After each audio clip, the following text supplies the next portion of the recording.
সুপ্রিয় দর্শক, শুরুতেই জানিয়ে দিব সংবাদ শিরোনাম। শুরুতেই জানিয়ে দিব নিজের ব্যর্থতা লুকাতেও আওয়ামী লীগের করা উন্নয়নের সাহায্য নেয়া লাগছে এখন তারেকের। বিস্তারিত থাকছে প্রতিবেদনে। আরও জানিয়ে দিব হামে মরছে শিশু, দেশবিরোধী চুক্তিতে নীরব সম্মতি, বিএনপির রাজনৈতিক ব্যর্থতার নতুন দলিল। বিস্তারিত থাকছে প্রতিবেদনে। এদিকে ৩০০ শিশুর মৃত্যু এবং বিএনপির সুবিধাজনক নীরবতা। বিস্তারিত থাকছে প্রতিবেদনে। আরও জানিয়ে দিব নীতিনকে হাসিনার ফোন, শুভেন্দু স্বামীকে শুভেচ্ছা আওয়ামী লীগ নেত্রীর। তবে কি হাসিনাকে ফেরাতে চলেছেন শুভেন্দু? বিস্তারিত থাকছে প্রতিবেদনে। আরও জানিয়ে দিব যখন শেখ হাসিনার মুক্তি চেয়েছিলেন খালেদা জিয়া। বিস্তারিত থাকছে প্রতিবেদনে। এদিকে বরিশালে আওয়ামী লীগ নেতাকর্মীদের ঝটিকা মিছিল। বিস্তারিত থাকছে প্রতিবেদনে। এদিকে হাসিনার বদলে এবার ট্রাইব্যুনালে 1/11-এর বিচার, গণভোট বাতিলেই বড় বিতর্ক। বিস্তারিত থাকছে প্রতিবেদনে। আরও জানিয়ে দিব ফুরিয়ে আসছে মার্কিন অস্ত্র ভাণ্ডার। বিস্তারিত থাকছে প্রতিবেদনে। এদিকে যুক্তরাষ্ট্রের সাথে আলোচনায় ইরানের 5 শর্ত, পারমাণবিক ইস্যুতে আপোষ নেই। বিস্তারিত থাকছে প্রতিবেদনে। এবং সর্বশেষ জানিয়ে দিব দখলকৃত পশ্চিম তীরে ইসরায়েলি বুলডোজারের তাণ্ডব। রূপপুরের ঋণ কিস্তি শুরু হওয়ার কথা 2029 সালের জুন থেকে। রাশিয়ার সাথে চাইলে আরও সময় নেওয়াও সম্ভব, সেটা কূটনৈতিকভাবে করা যায়। কিন্তু তারেক রহমান ক্ষমতায় বসেই 2026 থেকে কিস্তি দেওয়া শুরু করে দিলেন। তারপর মাইকে দাঁড়িয়ে বললেন, আওয়ামী লীগ আমাদের ঋণের জালে ফেলে গেছে। এটা রাজনৈতিক ব্যর্থতা ঢাকার সবচেয়ে পুরনো কৌশল। দেশে এখন হামের টিকা নেই, নিত্যপণ্যের বাজার সাধারণ মানুষের নাগালের বাইরে, জ্বালানি সংকট চলছে, আইনশৃঙ্খলা পরিস্থিতি নিয়ে কথা বলতে গেলে মানুষ হাসে। বিএনপির নেতাকর্মীরা জায়গায় জায়গায় চাঁদাবাজি করছে। এগুলো এখনকার সমস্যা, এখনকার সরকারের ব্যর্থতা। কিন্তু তারেক রহমান এসব নিয়ে কথা বলতে রাজি নন। তিনি ব্যস্ত 2029 সালের একটা ঋণকে 2026 সালে দাঁড়িয়ে সংকট বানাতে। 12ই ফেব্রুয়ারির যে নির্বাচনে বড় দলগুলো ছিল না, মানুষ ভোট দিতে যায়নি, সেই নির্বাচনের বৈধতার জোরে বসে থেকে এখন জাতিকে ঋণের গল্প শোনানো হচ্ছে। দায় এড়ানোর রাজনীতি বাংলাদেশ 2001 থেকে 6 সালেও দেখেছে, নতুন কিছু না। বাংলাদেশের আকাশ আজ এক গুমোট শোকের চাদরে ঢাকা। যে নিষ্পাপ শিশুদের হাসিতে ঘর মুখরিত হওয়ার কথা ছিল, তারা আজ নিথর দেহে বিদায় নিচ্ছে। দেশে ছড়িয়ে পড়া ভয়াবহ হামের প্রাদুর্ভাবে 3 শতাধিক শিশুর প্রাণহানি কোনো সাধারণ প্রাকৃতিক বিপর্যয় নয়। এটি স্পষ্টতই বর্তমান অন্তর্বর্তীকালীন প্রশাসনের অযোগ্যতা এবং ভুল অগ্রাধিকারের এক মর্মান্তিক দলিল। যখন আমাদের দেশের হাজার হাজার শিশু টিকার অভাবে ধুঁকছে, যখন ল্যাবে কিট না থাকায় রোগ শনাক্ত করা যাচ্ছে না, তখন রাষ্ট্রযন্ত্র ব্যস্ত বিদেশের সাথে অসম বাণিজ্যিক চুক্তির মহোৎসবে। সাধারণ মানুষের মনে আজ সঙ্গত প্রশ্ন জেগেছে, এই সরকার কি আসলেই জনগণের প্রাণ বাঁচাতে এসেছে, নাকি কেবল আন্তর্জাতিক প্রভুদের স্বার্থ রক্ষা করতে? সবচেয়ে অবাক লাগে দেশের এই ক্রান্তিলগ্নে ক্ষমতার শীর্ষে বিএনপির ভূমিকা দেখে। জনগণের এই কঠিন বিপদে পাশে না দাঁড়িয়ে তারা ব্যস্ত ক্ষমতার ভাগবাটোয়ারা আর প্রভাব বিস্তারের লড়াইয়ে। মুখে লম্বা চওড়া বুলি আওড়ালেও বাস্তবে সাধারণ মানুষের স্বাস্থ্য বা সুরক্ষা নিয়ে তাদের কোনো মাথা ব্যথা নেই। আওয়ামী লীগ যখন প্রতিটি পাড়ায় পাড়ায় টিকা পৌঁছে দেবার লড়াই করেছে, বিএনপি তখন ক্ষমতার অলিগলিতে নিজেদের আখের গোছাতে ব্যস্ত। তাদের এই রহস্যজনক নীরবতায় প্রমাণ করে যে তারা জনগণের চেয়ে গদির রাজনীতিকেই বেশি ভালোবাসে। এই অন্তর্বর্তীকালীন সরকারের অগ্রাধিকারের চিত্রও ছিল সবচেয়ে বড় প্রশ্ন। যেখানে দেশের শিশুদের জন্য জরুরি টিকার ডোজ নিশ্চিত করতে হিমশিম খেতে হচ্ছে, সেখানে তারা ব্যস্ত ছিল বহু বিলিয়ন ডলারের বোয়িং বিমান কেনার চুক্তি নিয়ে। অথচ চাইলে এই সরকারই জনগণের স্বাস্থ্য সুরক্ষাকে অগ্রাধিকার দিয়ে টিকা আমদানির জন্য দ্রুত ও কার্যকর উদ্যোগ নিতে পারত। কয়েক হাজার কোটি টাকা বিমান কেনায় ব্যয় না করে সেই অর্থের একটি অংশ দিয়েই সারা দেশের শিশুদের জন্য পর্যাপ্ত ভ্যাকসিন নিশ্চিত করা সম্ভব ছিল। তদুপরি বিএনপিও এই সংকটকে প্রয়োজনীয় গুরুত্ব দিয়ে সামনে আনতে পারেনি। জনগণের স্বাস্থ্য আর শিশুদের নিরাপত্তা রাজনৈতিক বিতর্কের কেন্দ্র হওয়ার কথা থাকলেও ক্ষমতা আর কূটনৈতিক পশ্চিমবঙ্গে বিজেপির বিপুল জয় ওই দলের সভাপতি নিতিন নবীনকে শুভেচ্ছা জানিয়েছেন বাংলাদেশের সাবেক প্রধানমন্ত্রী তথা আওয়ামী লীগের সভানেত্রী শেখ হাসিনা। বৃহস্পতিবার রাতে নিতিনকে টেলিফোনে শুভেচ্ছা জানান। আওয়ামী লীগ সূত্রে আরও জানানো, পশ্চিমবঙ্গের দুই বিজেপি নেতা শুভেন্দু অধিকারী এবং শ্রমিক ভট্টাচার্যকেও শুভেচ্ছা জানিয়েছেন শেখ হাসিনা। হাসিনার শুভেচ্ছা বার্তা বিজেপির আর এক নেতা তথা দলের তরফে বাংলাদেশের দায়িত্বপ্রাপ্ত শিশির বাজোরিয়ার কাছে পৌঁছে দিয়েছেন আওয়ামী লীগ নেতারা। হাসিনা বিজেপির সমস্ত বিজয়ী প্রার্থীর পাশাপাশি বিশেষভাবে শুভেচ্ছা জানিয়েছেন শুভেন্দু অধিকারীকে, যিনি বাংলার পরবর্তী মুখ্যমন্ত্রী হতে পারেন বলে রাজনৈতিক মহলে জল্পনা আছে। তবে হাসিনার বিদায়ী বিরোধী দলনেতা শুভেন্দু অধিকারীকে বিশেষভাবে অভিনন্দিত করার পিছনে আরও একটি ভিন্ন কারণ আছে বলে আওয়ামী লীগ সূত্রের খবর। বাংলাদেশে ২ বছর আগে পালাবদলের পর শেখ হাসিনা ভারতে চলে আসেন। তারপর একাধিকবার শুভেন্দু অধিকারী প্রকাশ্যে সাংবাদিকদের বলেছেন, হাসিনা ওয়াজেদ বঙ্গবন্ধুর কন্যা। ৩৪৩টি শিশু মারা গেছে শুধু হামে, শুধু এই বছরের মার্চ থেকে মে পর্যন্ত। প্রতিদিন গড়ে কয়েকটা করে শিশু মরছে এমন একটা রোগে যেটা ঠেকানো যেত। টিকা দিলে ঠেকানো যেত, ভিটামিন এ দিলে ঠেকানো যেত, মায়ের দুধ খাওয়ানোর সুযোগ নিশ্চিত করলে ঠেকানো যেত, কৃমিনাশক ঠিকমতো খাওয়ালে ঠেকানো যেত। কিছুই হয়নি। আর এই না হওয়ার দায় যার কাঁধে সবচেয়ে বেশি, সেই মোহাম্মদ ইউনুস এখনও জবাবদিহির বাইরে। আর যারা এখন ক্ষমতায় বসে আছে, সেই বিএনপি এই প্রশ্নটাই তুলছে না। বিষয়টা একটু ভেবে দেখা দরকার।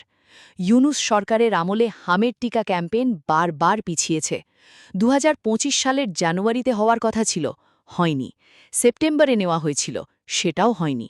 ভিটামিন এ ক্যাম্পেইন নভেম্বর-ডিসেম্বরে হওয়ার কথা ছিল, হয়নি। কৃমিনাশক বড়ি কেনা ছিল গুদামে, কিন্তু ২০২৫ সালের জাতীয় কৃমি নিয়ন্ত্রণ সপ্তাহই পালন করা হয়নি। মায়ের বুকের দুধ খাওয়ানোর হার ২০১৮ সালে ছিল ৬৫%, সেটা ২০২২ সালে নেমে এসেছে ৫৩%। এই পুরো সময়টায় শিশু স্বাস্থ্যের ভিত একটু একটু করে ভেঙে পড়েছে, আর ইউনুসের সরকার সেটা দেখেও না দেখার ভান করে বসে থেকেছে। এখন প্রশ্নটা হলো, বিএনপি কোথায়? ৭ ফেব্রুয়ারির যে নির্বাচনের কথা বলে বিএনপি এখন মন্ত্রিসভায় বসে আছে, সেটা নির্বাচন ছিল কিনা সেটা নিয়েই তো গণতন্ত্রমনা মানুষের প্রশ্ন ছিল। দেশের প্রধান রাজনৈতিক শক্তিগুলোকে বাইরে রেখে জনগণের বিরাট একটা অংশ যে ভোট বয়কট করেছিল, সেটা ছিল মূলত নিজেদের মধ্যে ভাগ বাটোয়ারার একটা আয়োজন। সেই আয়োজনের মাধ্যমে ক্ষমতায় আসা বিএনপির কাছে মানুষ স্বাভাবিকভাবেই একটা জবাবদিহি বাংলাদেশের রাজনীতিতে ৪ দশকেরও বেশি সময়ের প্রবল প্রতিপক্ষ হিসেবেই নিজেদের অবস্থান তৈরি করেছিলেন বিএনপি চেয়ারপারসন খালেদা জিয়া ও এখনকার অন্তর্বর্তী সরকার কর্তৃক কার্যক্রম নিষিদ্ধ থাকা আওয়ামী লীগ সভানেত্রী শেখ হাসিনা। তবে ২০০৭ সালে সেনা সমর্থিত তত্ত্বাবধায়ক সরকার ক্ষমতায় আসার পর ওই বছরের ১৬ই জুলাই শেখ হাসিনাকে চাঁদাবাজির মামলা দিয়ে গ্রেফতার করা হলে তার মুক্তি জানিয়ে তখন বিবৃতি দিয়েছিলেন খালেদা জিয়া। আবার এর ২ মাস পরই ২রা সেপ্টেম্বর একটি দুর্নীতি মামলায় মিসেস জিয়া নিজেও আটক হয়েছিলেন। তখন আওয়ামী লীগের ভারপ্রাপ্ত সভাপতি জিল্লুর রহমান খালেদা জিয়া ন্যায় বিচার পাবেন বলে আশাবাদ ব্যক্ত করেছিলেন সংবাদ মাধ্যমের কাছে। শেখ হাসিনা ও খালেদা জিয়াকে তখন জাতীয় সংসদ ভবন এলাকার দুটি বিশেষ কারাগারে রাখা হয়েছিল। পরে ২০০৮ সালের ১১ই জুন শেখ হাসিনা এবং ১১ই সেপ্টেম্বর খালেদা জিয়া মুক্তি পেয়েছিলেন। এরপর ওই বছরের ডিসেম্বরে সংসদ নির্বাচনে শেখ হাসিনার নেতৃত্বাধীন জোট বিপুল সংখ্যাগরিষ্ঠতা পেয়ে ক্ষমতায় গিয়েছিল। অন্যদিকে বিরোধী দলের আসনে বসেছিলেন খালেদা জিয়া।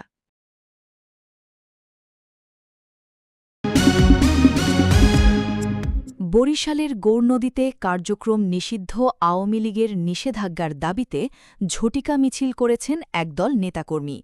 আজ শুক্রবার ঢাকা-বরিশাল মহাসড়কের ভুরঘাটা বাসস্ট্যান্ড এলাকায় মিছিল করেন তারা। মিছিলের একটি ভিডিও সামাজিক যোগাযোগ মাধ্যমে ছড়িয়ে পড়লে ব্যাপক তোলপাড় শুরু হয়।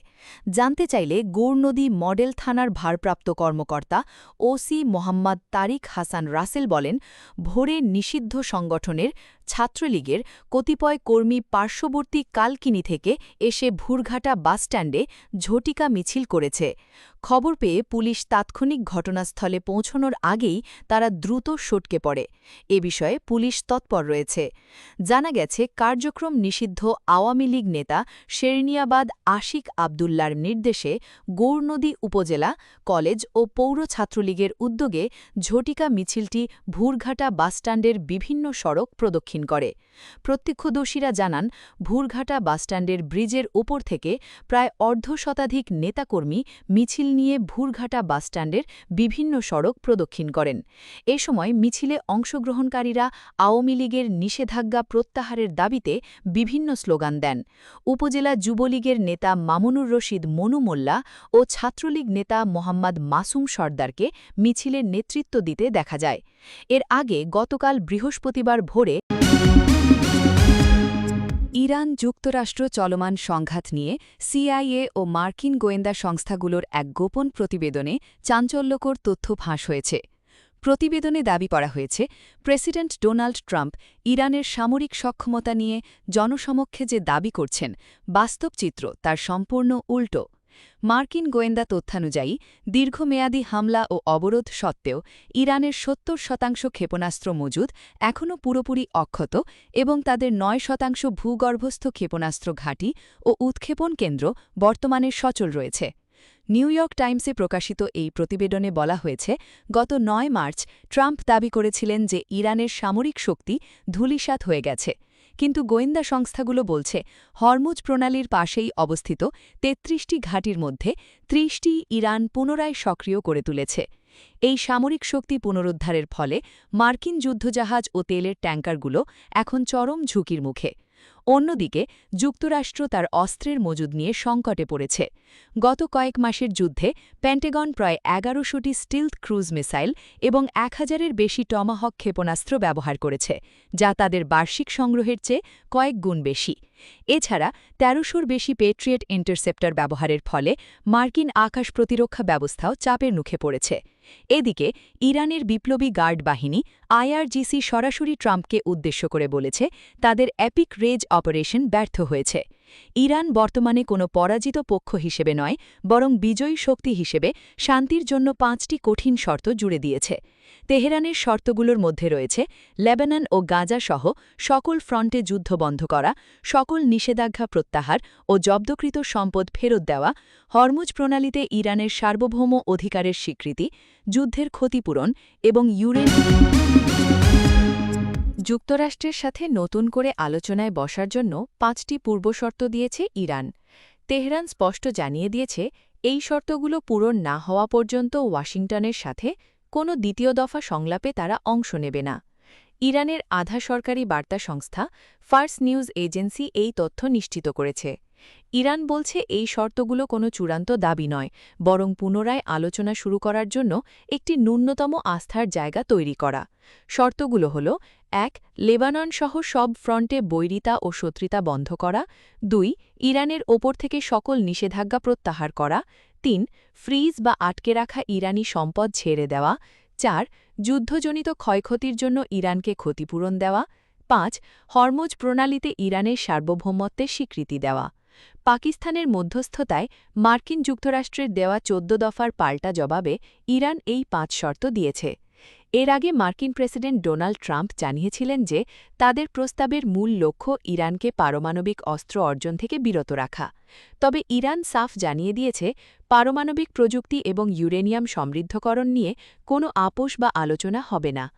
ইরানের জাতীয় নিরাপত্তা কমিটির মুখপাত্র ইব্রাহিম রেজাই হুঁশিয়ারি দিয়েছেন যে ইরান যদি আবারও আক্রান্ত হয়, তবে তারা ইউরেনিয়াম সমৃদ্ধকরণের মাত্রা ৯০% পর্যন্ত বাড়িয়ে দিতে পারে।